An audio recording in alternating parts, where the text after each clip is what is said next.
నమస్కారం డాక్టర్ గారు. నమస్కారం అండి. డాక్టర్ గారు, అయ్యా! స్పెషల్ ఎపిసోడ్‌లో భాగంగా ప్రేక్షకులందరి ముందుకి కొంతమంది సెలబ్రిటీస్ మన షోలో వస్తూ ఉంటారు. అవునమ్మా. లేదంటే వారికున్న సమస్యల్ని, సందేహాల్ని వీడియో రూపంలో కూడా పంపిస్తూ ఉంటారు కదా! అవునమ్మా. మరి ఈ రోజు సెలబ్రిటీ ఎవరో, వారికున్న సమస్య ఏంటో కూడా చూద్దాం. నమస్తే మతన సత్యనారాయణ గారు. నా పేరు సురేష్. నేను యాంకర్ని, అలాగే టీవీ ఆర్టిస్ట్ని. అంటే ఫిజికల్గా యాక్టివ్గా ఉండలేని వాళ్ళు ఎటువంటి ఆహారాన్ని మరియు జీవన శైలిని పాటించడం వల్ల రోగాలకి దూరంగా ఉండొచ్చు? నమస్కారం సురేష్ గారు. వయసు పైబడుతున్న పెద్దలకి ఇట్లాంటి సమస్య ఎక్కువగా అనిపిస్తూ ఉంటుంది. అవును. సహజంగా మోకాళ్ళ నొప్పుల వల్ల ఎక్కువ తిరగలేకపోవచ్చు.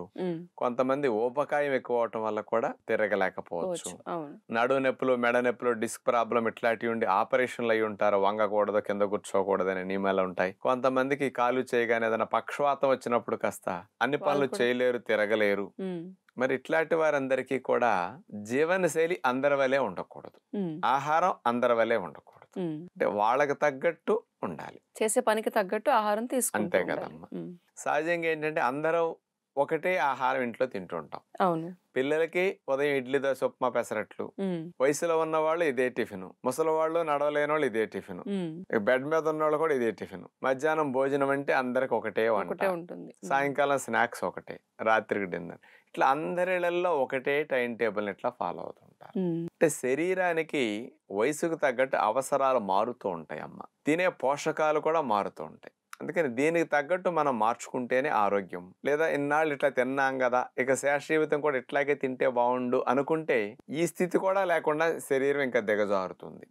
అందుకని ఎప్పుడు కూడా శేష జీవితంలో మంచం మీద పడి పిల్లల మీద ఆధారపడి వాళ్ళకి భారమై మన జీవితాన్ని ఇట్లా ఇబ్బందికరంగా సాగించటం కంటే కొంచెం ఆరోగ్యకరంగా కాస్త ఆనందంగా ముందుకు సాగించాలి అంటే అలవాట్లు, ఆహార నియమాలు రెండూ మారాలి. ఇలా కథలు లేకుండా బెడ్డెన్ గా తిరగలేని వారు, ఎక్కువగా తినలేని వారు, ఎక్కువగా నీరసం ఉన్నవారు మీరు అడిగినట్లు వీళ్ళందరూ మార్చుకోవటం అనేది చాలా తప్పనిసరి అని గ్రహించాలి. అయితే డాక్టర్ గారు, సాధారణంగా అందరి అండర్స్టాండింగ్ ఎలా ఉంటుందంటే, శరీరం ఇంత ఎదిగిన తర్వాత, ఒక వయసు వచ్చిన తర్వాత పోషకాలని ఒకలానే అవసరం పడుతూ ఉంటాయని అనుకుంటూ ఉంటారు.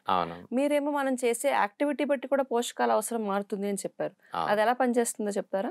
బాగా తిరుగుతూ, బాగా వ్యాయామాలు చేస్తూ, బాగా కష్టపడుతున్నారు అనుకోండి, వాళ్ళ శరీరానికి 1 kg బరువుకి 1.6 గ్రామ్ చొప్పున ప్రోటీన్ కావాలి. అదే వీళ్ళు నడవలేకుండా కూర్చుంటున్నారు వేరే కారణాలతో, 0.8 గ్రామ్ సరిపోతుంది. సకానికి సగం ప్రోటీన్ తక్కువ సరిపోతుంది. మరి కష్టపడే వారికి కార్బోహైడ్రేట్స్ చాలా ఎక్కువ కావాలి. 400 గ్రాములో, 500 గ్రాములో, మరి ఇంకా 600 గ్రాములో ఒక రోజుకు కావాలి. మరి వీళ్ళకి రోజుకు 100, 150 గ్రాములు, 200 గ్రాముల కంటే కార్బోహైడ్రేట్స్ మించకూడదు, అవసరం ఉండదు, తగ్గించేసేయాలి. వీళ్ళకి కొవ్వులు ఎక్కువ తీసుకోకూడదు. ఎందుకంటే కదలకుండా కూర్చునే వారి కొవ్వులు ఎక్కువ ఉంటే ఆకలి అవ్వదు, అరగదు. అందుకని వీటిలో తగ్గించుకోవాలి. అట్లాగే ఫైబర్ ఎక్కువగా ఉండాలి. వీళ్ళకి ఏ ఆహారం తీసుకున్నా క్యాలరీస్ అనే శక్తి అనేది ఎక్కువ ఉండకూడదు. పోషకాలు, విటమిన్స్, మినరల్స్ ఎక్కువ ఉండాలి. ఏజ్ పెరిగే కొద్దీ కదలకుండా ఉండేవారికి ఇమ్యూనిటీ తగ్గుతుంది కదా, అందుకని దానికోసం తగ్గకుండా సూక్ష్మ పోషకాలు ఎక్కువ ఉన్న ఆహారాలు తినాలి. పైగా ఇంకోటి గుర్తు పెట్టుకోవాలి, ఇలాంటి వారికి ఇక శరీరం ఉపకాయంగా ఉందనుకోండి, ఇంకా ఎంత కష్టమో చూడండి. అసలే నడవలేకపోతున్నారు, నొప్పులు, నీరసం అంటున్నారు, ఇంకా లావు అయితే ఈ సమస్య ఇంకా రెట్టింపు అవుతుంది. ఇలాంటి వారందరికీ శరీరం బరువు పెరగకూడదు. ఇంకా ఏజ్ పెరిగే కొద్దీ బరువు కొంచెం తగ్గుతూ ఉండాలి. అందుకని బరువును తగ్గించుకునేటట్టుగా ఆహారపు అలవాట్లు ఉండాలి. వీటన్నిటిని దృష్టిలో పెట్టుకుని మనం ఏం తినాలి, ఎన్నిసార్లు తినాలి, ఎప్పుడు తినకూడదు, ఏవి మానాలి, ఎలాంటి వ్యాయామాలు బెడ్ గా కదలలేకుండా ఉండేవాళ్ళు చేసుకోవాలి, వీటన్నిటి మీద అవగాహన ఉంటే ఇలాంటి జీవితాన్ని కూడా కాస్త సుఖంగా, హాయిగా సాగించుకోవడానికి అవకాశం ఉంటుంది. మరి డాక్టర్ గారు, సాధారణంగా ఫిజికల్ యాక్టివిటీ తక్కువ ఉన్న వాళ్ళు ఎలాంటి ఆహారాలు తీసుకోవాలో చెప్పుకునే ముందు వీళ్ళకి ఎక్కువగా ఎలాంటి జబ్బులు వచ్చే అవకాశం ఉంటుందంటారు? అంటే కదలకుండా ఇంట్లో ఉంటున్నారు అనుకోండి, ముఖ్యంగా వీళ్ళకి విటమిన్ డి అనేది అసలు అందదు, ఎండ తగలదు కాబట్టి. ఎముకలు గుల్లబారిపోవటం, ఎముకలు నొప్పులు, అరిగిపోవటం అనేది ఎక్కువ జరుగుతుంటాయి. ఆస్టియోపోరోసిస్ లాంటివి రావటం. కదలకుండా కూర్చునేసరికి ఇప్పుడు కండరాలు అవి కూడా టైట్ అయిపోతూ ఉంటాయి. అంటే జాయింట్స్ కానీ, కండరాలు కానీ ఇవన్నీ బిగుస్తుంటాయి. ఇప్పుడు చూడండి, మనం ఒక 6 నెలలు ఇతర దేశాల పిల్లల దగ్గరికి వెళ్ళామనుకోండి, కిటికీలన్నీ వేసుంచాక వచ్చి తీసేటప్పుడు కిటికీలు తీద్దామంటే సరిగా జరగవు. వాడకపోతే అట్లాగే బిగిసిపోతాయి మన శరీర అవయవాలు కూడా. అందుకని కింద కూర్చోలేని స్థితి, కూర్చుంటే లేవలేని స్థితి ఇంకా పెరుగుతూ ఉంటుంది. అందుకని వీళ్ళు ఏం చేయాలంటే, ఇట్లాంటి ఇబ్బందులు ఎక్కువ ఉంటాయి కాబట్టి ఈ స్థితికి రాకుండా తగ్గించుకునే జాగ్రత్త పడాలి. ఎక్కువగా కదలకుండా ఉండేవారు మామూలుగా తిన్నారనుకోండి, చెడ్డ కొలెస్ట్రాల్ ఎక్కువ పెరగటం, షుగర్ ఎక్కువ పెరగటం, ఇవన్నీ సహజంగా ఇంతకుముందు లేకపోయినా ఇప్పుడు మొదలవుతాయి. ఎందుకంటే ఎక్కువ తింటున్నాం, కదలకుండా కూర్చుంటున్నాం కాబట్టి ఈ సమస్యలు వచ్చేస్తాయి. ఇక రక్త ప్రసరణ వ్యవస్థ కూడా సరిగా జరగదు కాబట్టి కాస్త కాళ్ళల్లో తిమ్మిర్లు, నీరసం, మంటలు, బడలికి ఎక్కువగా ఉంటాం. అంటే ఇవన్నీ ఒక్కొక్కటి యాడ్ అవుతూ ఉంటాయి అన్నమాట. ఇక మెల్లగా దీర్ఘ రోగాలు ఒక్కొక్కటి యాడ్ అవటం. అంటే వీళ్ళు కాలక్షేపం చేస్తే ఇక టీవీ చూస్తారు, స్ట్రెస్ పెరుగుతూ ఉంటుంది. వ్యాయామం చేయరు, మెడిటేషన్ చేయరు, ఆహారపు అలవాట్లు ఏం మార్చుకోరు అనుకోండి. ఒకదానికొకటి అన్ని తోడై రకరకాలుగా కొత్త సమస్యలు పెరిగే అవకాశాలు ఉంటాయి. కానీ ఉన్నవి తగ్గాలి, లేనివి రాకుండా ఉండాలి. పిల్లల మీద మనం ఆధారపడకుండా మన పని మనం చేసుకుంటూ కాస్త హాయిగా బ్రతకాలనే లక్ష్యం ఉంటేనే వీళ్ళు మారుతారు. అది లేకపోతే మార్పు వాళ్ళల్లో రాదు. ప్రధానంగా పక్క వాళ్ళకి కాదు ఉండాల్సింది, పిల్లలకు కాదు. నాకు నేను మారాలి, నన్ను నేను ఈ స్థితిలో లేకుండా కాస్త మార్చుకోవాలి, దీని నుంచి బయటపడాలి అనే సంకల్పం దృఢంగా ఉంటేనే వాళ్ళు ఏదైనా అడ్జస్ట్ అవ్వగలుగుతారు, కంట్రోల్ కూడా చేసుకోగలుగుతారు. మరి డాక్టర్ గారు, వీళ్ళు ఆహారం ఎలా తీసుకుంటే బాగుంటుంది అంటున్నారు? అంటే రక్షణ వ్యవస్థ తగ్గిపోయే స్థితి వస్తుంది కాబట్టి రక్షణ వ్యవస్థని పెంచుకోవడంతో పాటుగా విటమిన్స్, మినరల్స్ శరీరానికి తగ్గట్టుగా అందించే ఆహారం ఎలా ఉండాలి? వీళ్ళు ఆహార విషయంలో 2 శ్రద్ధలు పెట్టాలమ్మా. మొట్టమొదటిది, వీళ్ళ 4 సార్లు 3 సార్లు తినకూడదు.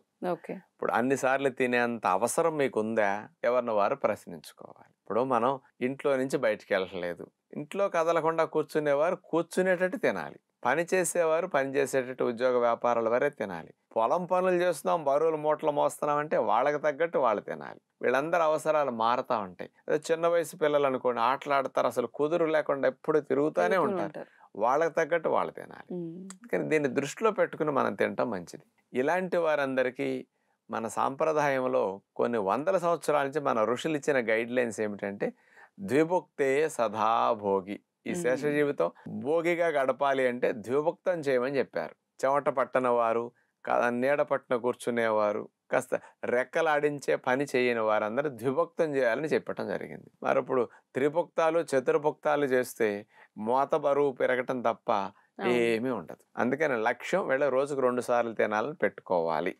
ఇక 3వ సారి అనేది ఈ జీవితానికి అయిపోయింది అని నిర్ణయించుకోవటం మంచిది. ఇంకా 2వ విషయంలో శ్రద్ధ, తినే ఆహారాలు 2 సార్లు ఏవి తినాలి అనే దాని మీద అవగాహన కలిగించాలి వీళ్ళకి. సహజంగా 2 సార్లు తినేటప్పుడు ఉదయం పూట లేచిన వెంటనే కాస్త ఖాళీ కడుపుంచకుండా ఏదో టీలు, పాలు ఇట్లాంటివో తాగేస్తూ ఉంటారు పెద్దలు కొంతమంది, ఇట్లాంటి నడవలేని వారు.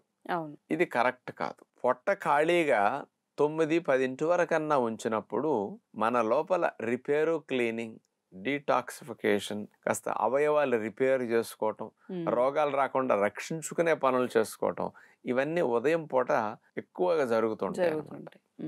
ఆ కార్యక్రమం ఇంత మేలు జరిగేవి మనలో జరుగుతుంటే మనం టీయో, కాఫీయో, ఏదైనా పాలో, జ్యూసో పోసామనుకోండి, సడన్ గా నొప్పుల మీద నీళ్లు పోసినట్టుగా ఆ ప్రక్రియ ఆగిపోతుంది. అందుకని ఉదయం పూట ఏమీ త్రాగకుండా కేవలం మంచినీళ్ళు త్రాగి మలవిసర్జన చేస్తూ ఇక 2 సార్లు నీళ్లు తాగి 2 సార్లు మోషన్ అయ్యే కార్యక్రమాలు చేసుకుని ఖాళీ కడుపు మీద అట్లా నీళ్లు తప్ప ఇంకోటి తీసుకోకుండా ఉంటే వీళ్ళకి జబ్బులు రానివ్వకుండా జబ్బుల్ని తగ్గించుకునే చురుగ్గా ప్రక్రియ జరుగుతూ ఉంటుంది అనమాట. వీళ్ళు మధ్యాహ్న పూట పడుకుంటే కాస్త నీరసం తగ్గుతుంది. భోజనం చేశాక 1 గంట పడుకోవటం మంచి అలవాటు అనమాట వీళ్ళకి. సాయంకాల పూట ఆహారం ఎలా ఉండాలంటే వీళ్ళకి పెందలకాడి ఒక 4-4:30 కల్లా 1 గ్లాస్ జ్యూస్ త్రాగాలి. అంటే ప్రొద్దున తిన్నది సాయంకాలానికి అరిగి మంచి ఆకలి వేస్తుంది, తినాలనే వాంఛ రావాలి. ఆ సమయంలో 1 గ్లాస్ కనుక జ్యూస్ తాగితే బత్తాయి, కమల, దానిమ్మ, పైనాపిల్ ఇట్లాంటివి మంచిదనమాట. ఇమ్యూనిటీ పెరుగుతుంది, బరువును పెరగకుండా పోషకాలు అందించడానికి ఉపయోగం ఉంటాయి. 4 గంటలకి ఏదైనా జ్యూస్ తాగినా 5 to 6 మళ్ళా 2 పుల్కాలు, ఒక కూర ఏదన్నా చప్పగా వండుకుని మళ్ళీ పెందల కాడే తినేయాలి.